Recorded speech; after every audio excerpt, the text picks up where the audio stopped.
Hello viewers, welcome back to my RJ kitchen.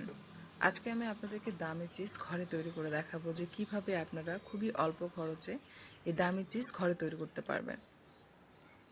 এটা তৈরি করা খুবই সহজ আর একদম অল্প সময় তৈরি করে নেওয়া যায়, অর্থাৎ কয়েক সেকেন্ডে আপনারা চাইলে ঘরে কিন্তু এই দামি চিজটা তৈরি করতে পারবেন। এর জন্য খুব বেশি কোনো উপকরণের প্রয়োজন হয় না, জাস্ট মাত্র 3টি উপকরণ দিয়ে আপনারা তৈরি করতে পারবেন। তো যা যা লাগবে এর জন্য: গরুর দুধ, ভিনেগার আর লাগবে লবণ। আমি এখানে গরুর দুধ নিয়েছি 1 লিটার, নিয়ে নিয়েছি ভিনেগার কোয়ার্টার কাপ, আর পানি দিয়ে দিচ্ছি কোয়ার্টার কাপ, দুটো মিলিয়ে হাফ কাপ। চুলায় আমি দুধ জাল করার জন্য বসিয়েছি, এটাকে হাই হিটে 4 মিনিট গরম করতে হবে। 4 মিনিটের মতো গরম করা হয়ে গেলে চুলাটা বন্ধ করে দিয়ে ভিনেগার দিতে হবে। তো একটু একটু করে ভিনেগার মিক্স করবেন আর নাড়াচাড়া করতে থাকবেন স্প্যাচুলা দিয়ে। সম্পূর্ণ ভিনেগার পানি আমি অ্যাড করলাম। এভাবে নাড়াচাড়া করতে করতে একসময় দেখবেন ছানা থেকে পানি আলাদা হয়ে যাবে। এরকম ছানা হওয়া মাত্র কিন্তু থামা যাবে না, আপনাকে এটা স্প্যাচুলা দিয়ে অনবরত নাড়াচাড়া করতে হবে। করতে করতে একসময় দেখবেন সমস্ত ছানাগুলো একত্রে দলা পেকে মোজারেলা চিজ হয়ে যাবে। তো দেখলেন তো, কয়েক সেকেন্ডে কিন্তু মোজারেলা চিজ তৈরি করা যায়। এটা তৈরি করার জন্য মিনিট প্রয়োজন হয় না, জাস্ট নাড়াচাড়া করতে করতে কয়েক সেকেন্ডের মধ্যে আপনার মোজারেলা চিজটা হয়ে যাবে। এখন বাকি যে প্রসেস সেগুলো করতে যেটুকু সময় লাগে আর কি, কিন্তু মোজারেলা চিজ তৈরি করতে একেবারেই সময় লাগে না, জাস্ট কয়েক সেকেন্ডেই হয়ে যায়। এটি লম্বা হচ্ছে, এটাই হচ্ছে মোজারেলা চিজের ধর্ম।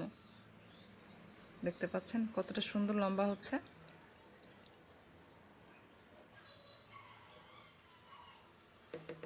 এটা কিন্তু গুঁড়া দুধ বা প্যাকেটের দুধ দিয়ে তৈরি করা যাবে না, এটা তৈরি করার জন্য আপনার গরুর দুধই লাগবে। আপনারা যদি গুঁড়া দুধ বা প্যাকেটের দুধ দিয়ে তৈরি করতে যান সেক্ষেত্রে কিন্তু ছানা হয়ে যাবে, সেটা মোজারেলা চিজ হবে না। তো আপনারা অবশ্যই চেষ্টা করলে গরুর দুধ দিয়েই চেষ্টা করবেন। তো আমার এটা হয়ে গেছে, এখন আমি এটা তুলে নিচ্ছি, নিয়ে আমরা নেক্সট প্রসেসে চলে যাব।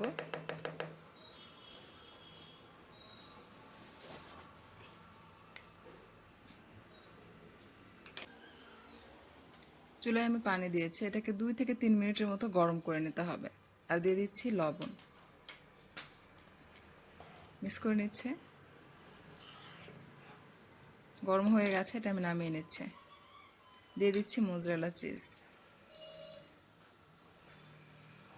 মোজারেলা চিজটাকে বারবার পানির মধ্যে ডিপ করতে হবে।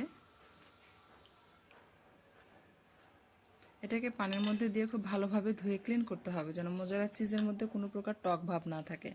এভাবে হাত দিয়ে ভেঙে ভেঙে পানির মধ্যে ডিপ করতে হবে, তাকে ভিতরেও যদি কোনো টক থেকে থাকে সেটাও যেন বের হয়ে যায়, এবং এই লবণ পানি যেন চিজের মধ্যে ঢুকে যায়। পানিটা বেশি গরম, তাই আমি আবারও একটু নর্মাল পানি দিয়ে দিলাম। হাত সহ্য করতে পারে এমন গরম পানি নিতে হবে, বেশি গরম নেওয়া যাবে না, তাহলে কিন্তু চিজটা সেদ্ধ হয়ে যাবে। তো বারবার পানির মধ্যে এটা ডিপ করতে হবে আর ধুয়ে ক্লিন করতে হবে।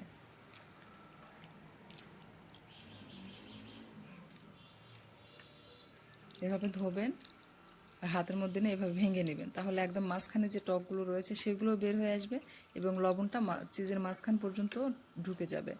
নর্মালি বাইরের দোকানের চিজগুলো যেমন হয় আর কি, ঠিক সেরকম লবণাক্ত হবে এটা।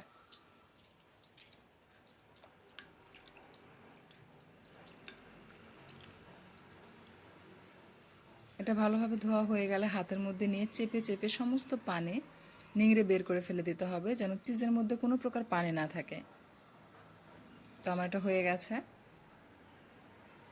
এখন আমি এটা প্লাস্টিক র্যাপারের মধ্যে র্যাপ করে নর্মাল ফ্রিজে রেখে দিব 3 ঘন্টার জন্য।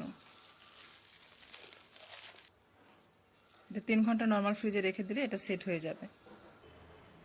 আমি এটা নর্মাল ফ্রিজে রেখে দিচ্ছি। 3 ঘন্টা পর আমি ফ্রিজ থেকে এটা বের করেছি।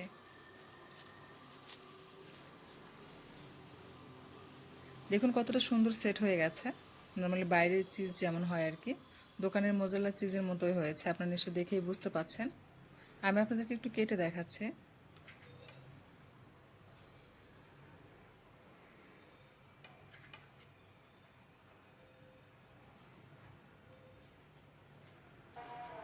আমি কিছুটা গ্রেট করে দেখাচ্ছি। যখন আপনারা চিজ দিয়ে পিৎজা তৈরি করবেন তখন এভাবে গ্রেট করে আপনারা পিৎজা তৈরি করতে পারবেন।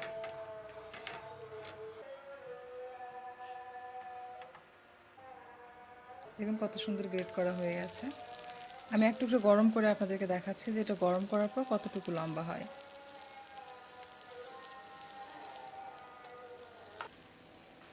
তো আশা করছি আমার আজকের রেসিপি আপনাদের কাছে ভালো লেগেছে। যদি ভালো লাগে অবশ্যই একটা লাইক দিবেন। তো দেখুন এটা কতটা লম্বা হচ্ছে। আর আপনারা এখনও যারা আমার চ্যানেলটিকে সাবস্ক্রাইব করেননি, প্লিজ আমাকে সাপোর্ট করার জন্য আমার চ্যানেলটি সাবস্ক্রাইব করবেন। আর পাশে যে বেল আইকন আছে সেখানেও ক্লিক করে রাখবেন। এতে করে যেটা হবে, আমি ভিডিও আপলোড দেওয়া মাত্র সঙ্গে সঙ্গে আপনারা নোটিফিকেশন পেয়ে যাবেন এবং নিত্য নতুন আপডেট ভিডিওগুলো দেখতে পারবেন। তো এতক্ষণ আমার সঙ্গে থাকার জন্য আপনাদের সকলকে অসংখ্য ধন্যবাদ জানিয়ে আজকে বিদায় নিচ্ছি। আবারও হাজির হব আপনাদের জন্য পরবর্তীতে নতুন